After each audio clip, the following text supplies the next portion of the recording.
नमस्कार मंडळी, स्वागत आहे तुम्हा सर्वांचं पुन्हा एकदा आपल्या मराठी यूट्यूब चॅनलमध्ये. लग्नानंतर होईलच प्रेम या मालिकेच्या पुढे येणारे नवनवीन भाग पाहण्यासाठी आपल्या चॅनलला सबस्क्राईब करायला विसरू नका. तर मालिकेच्या पुढे येणाऱ्या भागामध्ये आपल्याला बघायला मिळणार आहे की नंदिनी म्हणते की अगे जीवाचा फोन आलाय. तर इकडे मालिनी जीवाला विचारत असते की जीवा आता पार्थची तब्येत कशी आहे. तेव्हा जीवा रडतच म्हणतो की पार्थ आता कोमात गेलाय. तर जीवाचे हे शब्द ऐकल्यानंतर आता मालिनीला लगेच चक्कर येते आणि ती खाली कोसळते. त्यानंतर सगळेच लोक तिला सावरू लागतात. तर इकडे आता काव्या म्हणते की मला आता पार्थला बघायला जावंच लागेल, मी आता एक क्षणही त्यांच्याशिवाय राहू शकत नाही. तेवढ्यातच मालिनी म्हणते की काव्या तू आता कुठेही जाणार नाही, मी सांगते ना तुला, आमच्यासोबतच इथे या घरीच थांब.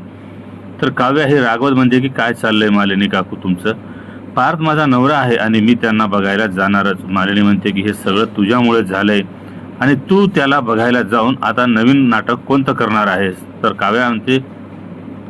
तर काव्या आईला चिडून म्हणते की मी काही केलेलं नाही, मी पार्थला बघायला हॉस्पिटलमध्ये जाणारच आहे.